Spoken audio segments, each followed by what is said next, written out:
Olá pessoal, professor Lucas falando. Hoje vamos aprender um pouco mais sobre pele. Você que tem curiosidade de saber como os cravos, espinhas, cistos são formados, então você deve permanecer conosco até o final do vídeo. Tem muita coisa interessante, tá? Então nós vamos fazer um estudo da anatomia e fisiologia da pele, para que você possa entender muitas curiosidades aí que eu acredito que você deve. Então, a pele é dividida em três porções. A região mais externa da pele, essa daqui que eu estou marcando, é chamada de epiderme. A região intermediária, um pouco mais alongada, né, é chamada de derme. E a região mais inferior aqui, ó, de hipoderme. Então vamos começar o nosso estudo pela epiderme, que é a primeira porção da pele aí. A epiderme, ela está dividida em 4 camadas. Existe uma camada aqui, ó, essa região aqui, ó, que a gente chama de camada córnea. Nós vamos já ver o que é que tem nessa camada córnea e para que ela serve, tá? Nós temos uma região logo abaixo da camada córnea da pele, que se chama camada granulosa, que é essa daqui, ó, camada granulosa, logo abaixo da camada córnea. Temos uma camada espinhosa, um pouco mais espessa, é uma camada espinhosa. É toda essa daqui que eu estou marcando para vocês, ó. Ok? Toda essa daqui, ó. Camada espinhosa.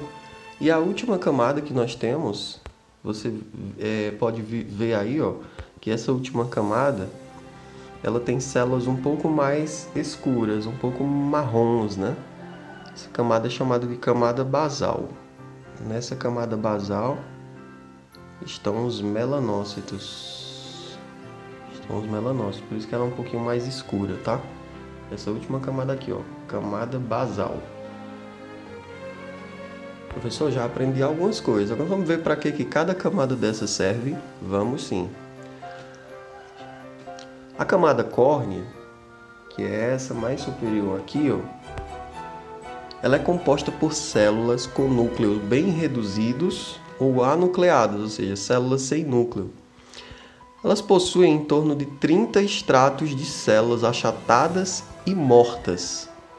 Essas células dessa camada córnea da pele, elas são normalmente anucleadas, achatadas e mortas, semelhante a escamas, né? São células semelhantes a escamas. A queratinização ou cornificação é um processo que transforma os queratinócitos, que são um determinado tipo de célula, em células córneas, achatadas e secas. Esse processo ele é muito importante para a função protetora da pele. Em média, o processo de reposição dessas células da camada córnea dura cerca de 26 a 28 dias. Isso acontece porque essas células mortas elas se desprendem e esfoliam para que células novas das camadas mais profundas,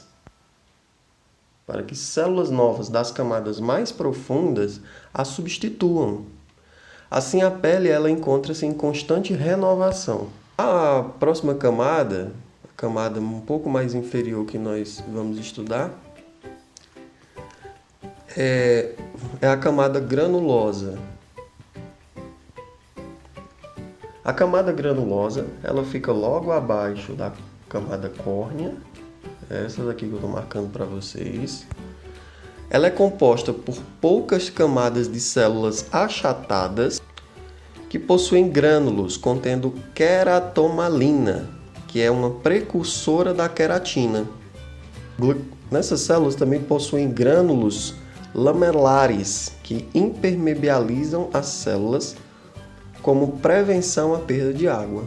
Impermeabilizar é basicamente não deixar passar líquido, então a camada granulosa é muito importante nesse sentido, tá? A camada um pouco mais interna, né, essa camada granulosa, a penúltima camada que nós vamos ver é essa daqui, ó, que é a camada espinhosa. Essa camada espinhosa, ela localiza-se logo acima da camada basal, que é a última camada, né? E é formada por várias camadas. Ela é composta por queratinócitos em formato de poliedro, que se unem através de desmossomos. Desmossomos são estruturas que unem as células, né? São filamentos, esses desmossomos são filamentos que unem uma célula à outra. No espaço entre as células da camada espinhosa, há o glicocálice. Se você não sabe o que é glicocálice, veja a aula sobre membrana plasmática. É uma substância que serve de meio condutor de substâncias hidrossolúveis do meio externo das células para o meio interno dessas células. A última camada é a camada basal, ou também pode ser chamada de camada germinativa, que contém essas células aqui um pouco mais escuras, né? Essa camada basal é formada por um único estrato de células em contato direto com a região da derme. Na camada basal nós temos 4 tipos de células. Nós temos os queratinócitos, produtores de queratina, que é uma proteína responsável pelo fortalecimento e pela impermeabilidade da pele. Nós temos células chamadas de melanócitos, que são produtores de melanina. A melanina é um pigmento que, ao ser fagocitado pelos queratinócitos, atribuem a cor à pele, né? Além de proteger as células contra os raios solares. Nós temos também células táteis, que conferem a sensibilidade ao tegumento. E nós também temos as células de Langerhans, que são espécies de fagócitos, que englobam bactérias e resíduos estranhos, sendo a primeira proteção contra patógenos. Com exceção das células de Langerhans, as células dessa camada, elas sofrem mitose constantemente para repor as células mortas da epiderme, ok? Então vimos um pouco sobre as camadas da região epidérmica.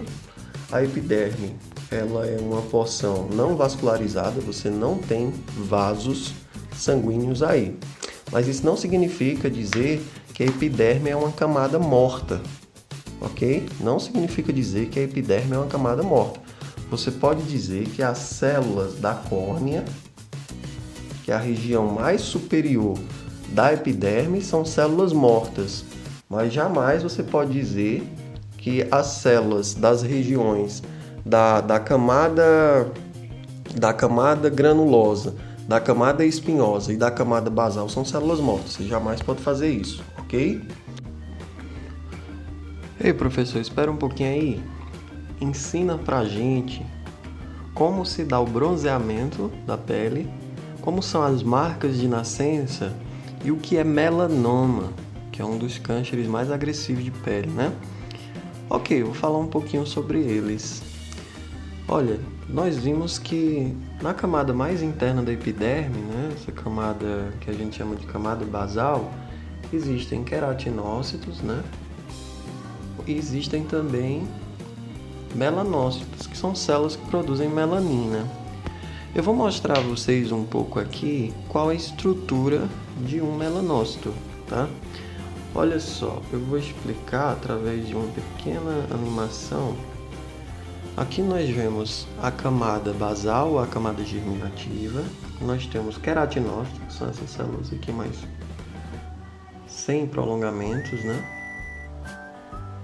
Então o melanócito é toda essa célula aqui, ó, com esses prolongamentos, certo? Toda essa célula aqui, ó, mais escura, né? E esses melanócitos produzem a melanina, né? Mas essa melanina, ela é produzida e armazenada em estruturas chamadas melanossomos. Os melanossomos são uma espécie de vesículazinha cheia de melanina dentro, ok? Então o melanócito é essa estrutura aí com prolongamentos em marrom, certo? Nós vemos já aí, ó, a marcação dela também. Tanto essa região aqui, como todos os prolongamentos entre os queratinócitos. Tudo isso aqui é um melanócito. Tá vendo que esses prolongamentos eles vão até as camadas um pouco mais superiores aí, né? dessa camada basal? Perfeito. Vamos continuar a animação. Então, os raios solares estimulam os melanócitos, né? Os raios UV estimulam os melanócitos. Os melanócitos produzem melanina, armazenam em grânulos, chamados melanossomos. Esses grânulos eles vão lá nos queratinócitos, e nas células, e ficam ao redor do núcleo. Ficam ao redor do núcleo, protegendo essas células de radiações ultravioletas do Sol, ok? E também, quando esses melanossomos se espalham entre essas células, entre as camadas mais superiores, vão liberando melanina e deixando a aparência da pele mais escura, né? Um princípio básico é que quanto maior for a atividade do melanócito, que é estimulada pelos raios ultravioletas, mais escura vai ser a pele. Professor, fala um pouquinho das marcas de nascença agora pra gente. As marcas de nascença, elas são benignas, costumam ser benignas, né? Não causam problemas. E são áreas da pele que têm um excesso, uma produção mais intensa, uma liberação pelos melanócitos mais intensas daquele local de melanina, de melanossomos. Eles conferem uma coloração mais escura naquela região, ok? Mas veja que é importante que esses sinais eles tenham uma borda regular, eles tenham apenas uma cor, eles não ultrapassem 1 centímetro, porque se fugir de qualquer padrão desse, é importante que você avalie melhor, vá no dermatologista e avalie melhor a possibilidade de remover para que não corra o risco de causar problemas maiores futuramente, ok? Então é basicamente isso, é uma produção excessiva de melanina por os melanócitos aqui na camada basal, ou na camada germinativa. Veja que aqui a gente tem grânulos de melanossomos em cima dos núcleos, né, na parte superior dos núcleos dos queratinócitos, dessas células aqui das camadas mais superiores da epiderme. Já o melanoma, que é um câncer de pele, um câncer mais agressivo, né, de pele, você precisa tomar todas as precauções para evitar ter esse tipo de câncer. Ele está sendo cada vez mais prevalente nas populações humanas, né? E como é que ele funciona? Então veja, os raios solares UV, você tem grande exposição a esses raios solares. E o que acontece com os melanócitos? Lá no núcleo dos melanócitos, esses raios chegam e mutam o DNA desses melanócitos. E aí tu forma novas configurações, por exemplo, dímeros de timina. E essa mutação aí, ela pode ativar um gene, ou ser em um gene, que faça com que esses melanócitos se multipliquem desordenadamente. Faz com que haja uma divisão celular descontrolada, dando origem a esse melanoma. Se essas células atingirem os vasos sanguíneos, que estão bem próximos aqui delas, os melanócitos eles podem se espalhar por a corrente sanguínea e atingir vários órgãos. Olha, quais são os sinais que devem te incomodar, que devem te fazer ir ao dermatologista para avaliar mais profundamente o teu caso?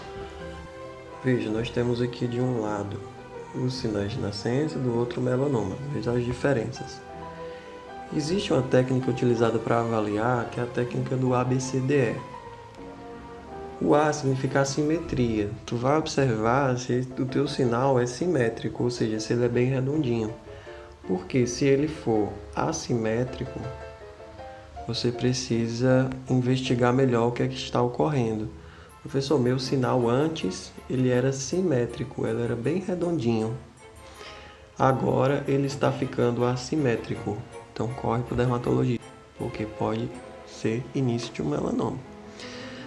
Enquanto as bordas, veja que as bordas de um sinal comum elas são regulares, né? São redondas, são circulares, né? Como você vê aqui. Professor, antes meu sinal era regular, era geométrico. Agora ele está ficando todo irregular com bordas recortadas. Também corre no dermatologista. Ele é que tem competência para avaliar isso melhor, tá? A letra C se refere à cor. Se o sinal só tem uma cor, ele é menos preocupante. Agora, se ele tem diversas cores, veja aqui, ó, na região mais central, tá mais escura, né? Escorre para o dermatologista também, tá? Letra D é enquanto ao tamanho. Se o sinal ele for aí menor que 5 milímetros, não tem porquê ter tanto alarde. Mas se ele for maior do que 5 milímetros, tá? Aí você já pode começar a se preocupar um pouco mais. E na letra E, a evolução. Se esse sinal não cresce, então ele é menos preocupante. Já se esse sinal ele cresce muito rapidamente, então é bom que você investigue melhor o que está ocorrendo, ok? Professor, esses sinais eles podem se somar, certo? Certo, exatamente. Um sinal ele pode acumular todas essas características aqui, ó.